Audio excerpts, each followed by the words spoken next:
कोलकाता के आरजीकर हॉस्पिटल में महिला डॉक्टर से रेप मर्डर के मामले में आज जारी रहेगी हड़ताल। सुबह 11:30 बजे से जूनियर डॉक्टर्स फिर धरने पर बैठेंगे। दिल्ली एम्स सहित रेजिडेंट डॉक्टर्स की देशव्यापी हड़ताल। 3 लाख से ज्यादा डॉक्टर रेप मर्डर के खिलाफ सड़कों पर उतरे। ऑल इंडिया मेडिकल एसोसिएशन ने किया ऐलान, आज भी ओपीडी सेवाओं में रहेगी हड़ताल। फाइमा ने दिल्ली में डॉक्टर्स के प्रदर्शन की कॉल दी है। जूनियर्स के साथ सीनियर डॉक्टर भी शामिल होंगे। भोपाल एम्स और शासकीय मेडिकल कॉलेज के जूनियर डॉक्टर्स की आज से हड़ताल। ओपीडी सेवा, लैब सर्विसेज और क्लासेस अनिश्चितकाल के लिए बंद। महाराष्ट्र संगठन रेजिडेंट डॉक्टर्स ने भी आज से अनिश्चितकालीन हड़ताल का ऐलान किया। अस्पताल के इमरजेंसी वार्ड खुले रहेंगे। सीएम ममता बनर्जी ने कड़ी कार्रवाई का दिया भरोसा, कहा कि पुलिस ने रविवार तक केस नहीं सुलझाया तो सीबीआई को केस ट्रांसफर। कोलकाता रेप और मर्डर केस में खुलासा, आरोपी संजय रॉय के फोन से कई अश्लील वीडियो मिले हैं। कोलकाता पुलिस के सूत्रों के मुताबिक आरोपी संजय को शराब और पॉर्न की लत थी। आरोपी ने की थी 4 शादियां। कोलकाता पुलिस के मुताबिक ट्रेनी डॉक्टर की रेप के बाद की गई थी हत्या। प्राइवेट पार्ट्स, आंख और मुंह से खून से बह रहा था। गर्दन की हड्डी भी टूटी हुई थी। आरजीकर हॉस्पिटल की घटना पर पुलिस की कार्रवाई तेज। 3 जूनियर डॉक्टर और एक हाउसकीपिंग स्टाफ को भेजा गया समन। केंद्रीय मंत्री सुकांत मजूमदार बोले कि आरजीकर मेडिकल कॉलेज की घटना पर पुलिस का रवैया ठीक नहीं है। सीएम ममता ने घटना की सीबीआई जांच की बात कही है, लेकिन गृह मंत्रालय को चिट्ठी नहीं लिख रही है। सुकांत मजूमदार का बयान। कोलकाता में महिला डॉक्टर के साथ दुष्कर्म और हत्या के मामले के खिलाफ मुंबई के जेजे हॉस्पिटल में कैंडल मार्च। रेजिडेंट डॉक्टर्स ने किया विरोध प्रदर्शन। कोलकाता के आरजीकर मेडिकल कॉलेज और अस्पताल की घटना के बहाने गिरिराज सिंह का हमलावर बोले कि राहुल गांधी चुप क्यों हैं। गिरिराज सिंह ने हमला बोलते हुए कहा कि अगर ममता बनर्जी में थोड़ी भी नैतिकता होती तो उन्हें इस्तीफा दे देना चाहिए। कन्नौज में नाबालिग से रेप के मामले में गिरफ्तार सपा नेता नवाब सिंह यादव ने हिरासत में भेजा गया। 14 अगस्त तक अब सुनवाई होगी। नवाब सिंह यादव बोले कि मेरे खिलाफ पूंजीपतियों ने साजिश की है, हम न्याय के खिलाफ लड़ाई लड़ते रहेंगे। नवाब सिंह यादव पार्टी का सक्रिय सदस्य नहीं है। कन्नौज के सपा जिलाध्यक्ष का बयान। सपा बलात्कारियों की पार्टी बन गई है, जो जितना बड़ा अपराधी वो उतना बड़ा समाजवादी। बीजेपी नेता सुब्रत पाठक का निशाना। कांग्रेस के अध्यक्ष मल्लिकार्जुन खड़गे ने आज सुबह बुलाई महासचिव, सचिव और प्रदेश अध्यक्ष की बैठक। आगामी विधानसभा चुनाव और SC/ST आरक्षण जैसे मुद्दों पर चर्चा होगी। यूपी के 10 विधानसभा सीट के उपचुनाव के लिए कांग्रेस ने 10 पर्यवेक्षक नियुक्त किए हैं। सपा और कांग्रेस के बीच अभी नहीं हुआ है सीटों का बंटवारा। यूपी उपचुनाव के लिए सपा ने जारी की प्रभारियों की लिस्ट। शिवपाल को कटहरी और अवधेश प्रसाद को मिल्कीपुर सीट का जिम्मा। ओपी राजभर की पार्टी का चुनाव चिन्ह बदला, घड़ी की जगह चाबी होगा सिंबल। मध्य प्रदेश की मोहन यादव सरकार ने देर रात 31 मंत्रियों को सौंपा जिले का प्रभार। मोहन यादव ने अपने पास रखी इंदौर की जिम्मेदारी। 22 मंत्रियों को 2-2 जिलों का प्रभार सौंपा। दिल्ली में सीएम आवास पर मनीष सिसोदिया ने आम विधायकों के साथ बैठक की। सुनीता केजरीवाल भी शामिल रही। आप के नेता मनीष सिसोदिया का बयान, संकट के समय भी हमारी पार्टी टूटी नहीं है, ये हमारी ताकत है। पहले से कहीं अधिक ताकत के साथ उभरेगी आप, बैठक के बाद बोले सांसद प्रदीप पाठक। 14 अगस्त से पदयात्रा शुरू करेगी आम आदमी पार्टी। संदीप पाठक जनता से रूबरू होंगे मनीष सिसोदिया। तिहाड़ जेल अथॉरिटी की अरविंद केजरीवाल को हिरासत में हिदायत है। LG को लेटर लिखने से मना किया गया है। विशेष अधिकारों का दुरुपयोग। तिहाड़ में सीएम केजरीवाल से मिले कैबिनेट मंत्री गोपाल राय। गैड विभाग को आदेश जारी किया। दिल्ली में 15 अगस्त पर आतिशी फहराएंगी तिरंगा। केजरीवाल ने GAD को तैयारी करने के आदेश दिए हैं। विधानसभा चुनाव से पहले शरद पवार को झटका। मानिक राव सोनवलकर बीजेपी में शामिल हुए। MBA में कोई विवाद नहीं है, जल्दी सीट शेयरिंग पर बात पूरी हो जाएगी। सुप्रिया सुले का बयान। एनसीपी अध्यक्ष अजित पवार का दावा, दिसंबर में महाराष्ट्र में महायुति की सरकार बनेगी। महाराष्ट्र बीजेपी अध्यक्ष का कांग्रेस और शरद गुट के ओर चैलेंज, का कि हिम्मत है तो उद्धव को सीएम चेहरा घोषित करें। शिवसेना नेता संजय निरुपम का दावा, दिल्ली में घोटालेबाज गुप्ता ब्रदर्स से मिले हैं उद्धव ठाकरे।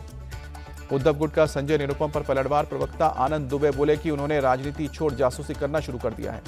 महाराष्ट्र बीजेपी नेता प्रवीण दरेकर का बयान, कहा कि लाड़ी बहना योजना की पॉपुलैरिटी से विपक्ष के पेट में दर्द है। जम्मू कश्मीर में चुनाव के लिए तैयार नेशनल कॉन्फ्रेंस। फारूक अब्दुल्ला बोले चुनाव का ऐलान होते ही घोषणा पत्र जारी करेंगे। दिल्ली पुलिस की IFSO यूनिट ने नदीम अली नाम के शख्स को गिरफ्तार किया। सोशल मीडिया पर देश में गृह युद्ध होने का पोस्ट शेयर किया। नदीम अली को गिरफ्तारी के बाद मिली जमानत। नदीम ने दिल्ली के सीएम अरविंद केजरीवाल के साथ फोटो भी किया शेयर। हिंडनबर्ग रिपोर्ट पर कांग्रेस नेताओं के बयान पर किरण रिजिजू ने कहा है कि भारत के अंदर और बाहर बहुत सारी ताकतें हैं जो भारत के खिलाफ काम करते हैं, उन्हें पहचानना होगा। निशाना साधते हुए बोले किरण रिजिजू, कांग्रेस और उसके कुछ साथी देश को बर्बाद करना चाहते हैं। जयपुर के शिवरापत थाने में सेना के जवान की पिटाई का मामला गरमाया। कैबिनेट मंत्री राज्यवर्धन सिंह राठौर ने थाने में ACP को लगाई फटकार, कहा कि ऐसी घटनाओं से पुलिस की छवि होती है धूमिल। राज्यवर्धन सिंह राठौर ने DCP और पुलिस कमिश्नर से बात की। मामले की गंभीरता से जांच और दोषियों के खिलाफ कार्रवाई का आदेश दिया। सुप्रीम कोर्ट ने UGC नेट री एग्जाम को कैंसिल करने की मांग वाली याचिका खारिज की। 21 अगस्त को होना है एग्जाम। शंभू बॉर्डर को लेकर सुप्रीम कोर्ट में सुनवाई, कहा कि हाईवे की एक लेन खोल सकती है सरकार, एम्बुलेंस, बुजुर्गों, महिलाओं और छात्रों को परेशानी हो रही है। एमपी के सागर में कानून व्यवस्था और दलित अत्याचार को लेकर कांग्रेस का प्रदर्शन, पुलिस ने की है पानी की बौछार। उत्तराखंड के सीएम पुष्कर सिंह धामी ने राज्य सचिवालय में सीएम डैशबोर्ड की समीक्षा की। सीएम धामी ने विपक्ष पर साधा निशाना, कहा कि बांग्लादेश में हिंदुओं पर हमले हो रहे हैं और विपक्ष इसका विरोध नहीं कर रहा।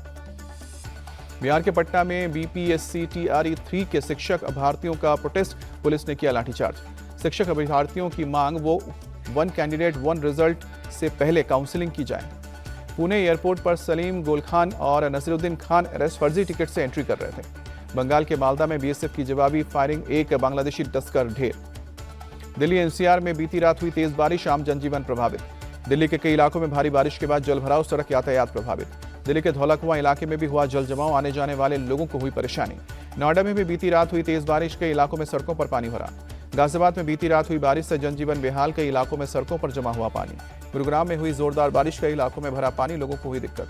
पूर्वी राजस्थान के लिए मौसम विभाग ने जारी किया भारी बारिश का अलर्ट। जयपुर सहित कई इलाकों में 48 घंटे में 200 मिलीमीटर तक बारिश की आशंका। जयपुर में अब तक 118 mm से ज्यादा बारिश हुई है दर्ज। प्रशासन ने आज शहर और ग्रामीण जिलों में स्कूलों में छुट्टी का ऐलान किया है। जयपुर में मुख्यमंत्री भजनलाल शर्मा ने बाढ़ प्रभावित इलाकों का दौरा किया, अधिकारियों से ली मौजूदा हालात की जानकारी। राजस्थान का हिंडौन सिटी हुआ जलमग्न, फुलवाड़ा बांध टूटने से बने बाढ़ जैसे हालात। पटना में गंगा नदी का जलस्तर बढ़ा, कई घाटें डूबी, आसपास के इलाके जलमग्न। दिल्ली में नितिन गडकरी से मिले सीएम योगी, यूपी में नेशनल हाईवे संबंधित योजनाओं पर चर्चा हुई। सपा प्रमुख अखिलेश यादव ने केंद्रीय मंत्री नितिन गडकरी को लिखी चिट्ठी, यूपी में एक्सप्रेसवे और सड़कों के निर्माण पर खींचा ध्यान। दिल्ली में स्वतंत्रता दिवस की तैयारियां जोरों पर, दिल्ली ट्रैफिक पुलिस के 3000 जवानों की तैनाती।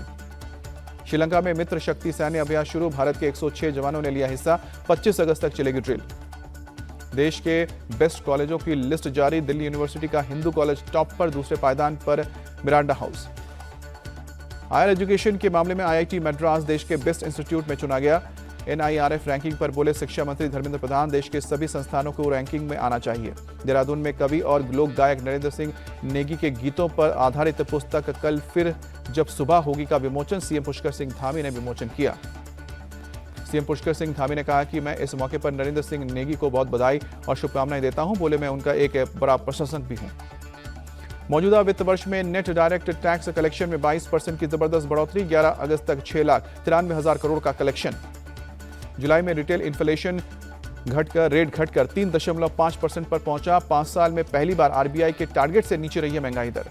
जून में औद्योगिक उत्पादन 4.2%, खनन उत्पाद की वृद्धि जून में बढ़कर 10.3% पर पहुंची। डिस्क्वालिफिकेशन के खिलाफ विनेश फोगाट की अपील पर फैसला आज, ज्वाइंट सिल्वर मेडल की विनेश ने की है मांग। CAS के फैसले से पहले विनेश फोगाट पेरिस से ओलंपिक खेल गांव से हुई रवाना, आज सुबह 10 बजे तक पहुंच सकती है दिल्ली। विनेश ओवरवेट मामले पर PT उषा ने IOA मेडिकल टीम का बचाव किया, कहा कि वजन का ध्यान रखना खिलाड़ी और उसके कोच की जिम्मेदारी होती है, मेडिकल टीम को दोषी ठहराना गलत। विनेश फोगाट के समर्थन में उतरे पूर्व क्रिकेटर सौरव गांगुली, बोले मैं पूरे सही नियम नहीं जानता हूं, लेकिन मुझे पता है कि वो कम से कम सिल्वर मेडल के हकदार हैं। पेरिस ओलंपिक में शानदार प्रदर्शन के लिए भारतीय सेना ने मीराबाई चानू को सम्मानित किया है। चानू के घर जाकर अधिकारियों से स्मृति चिन्ह दिया गया है। पेरिस ओलंपिक में ब्रॉन्ज मेडल जीतने के बाद भारतीय मेंस हॉकी टीम के कैप्टन हरमनप्रीत घर पर लौटे, परिवार ने मिलने का वीडियो शेयर किया। पेरिस ओलंपिक में सिल्वर मेडल जीतने के बाद नीरज चोपड़ा जर्मनी के लिए रवाना, डॉक्टर से सर्जरी के बारे में लेंगे सलाह। भारतीय एथलीट किरण पहल ने लिया संकल्प, कहा कि गलतियों से सबक लूंगी, 2028 ओलंपिक में हासिल करूंगी देश के लिए पदक।